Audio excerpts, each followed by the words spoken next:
look at how to draw a line graph on Google Sheets. So for now, I'm just going to ignore this column of data. And we're going to just imagine that we wanted to draw one for one variable or one country or one team or whatever it is that you've picked. And then normally if you're doing a line graph, you would be plotting it over time. So you're looking at how something has changed over time. So we're just going to highlight the two variables, and we're going to do Shift, Command and the down arrow to highlight my full list. And then we're going to go to Insert and Chart. And it's already brought it up for me in a line graph. Okay, but, oh no, hold on, it's brought it up as a scatter graph. So I want to change that to a line graph so that I can see the trend over time. Okay, it's because the points were so close together on that last one. So that's now showing the line graph of how the UK's CO2 emissions have changed over time. It's CO2 emissions that my data set's looking at.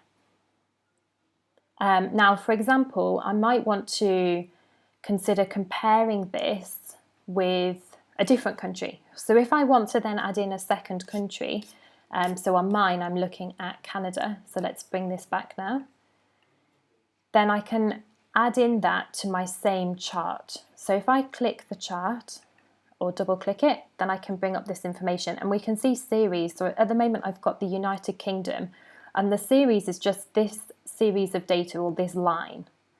So I can then add a new series, and if I press the grid with the 4 things in it, then I'm selecting the new range of data.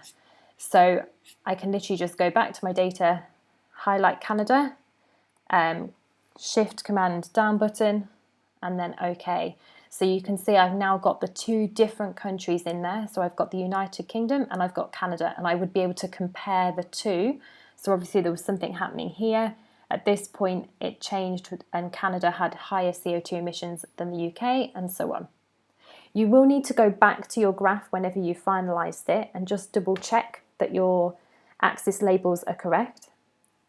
So for example, on this one, I've got United Kingdom as my y-axis and X as year. So my independent variable is year, that makes sense, but my y-axis UK is not correct.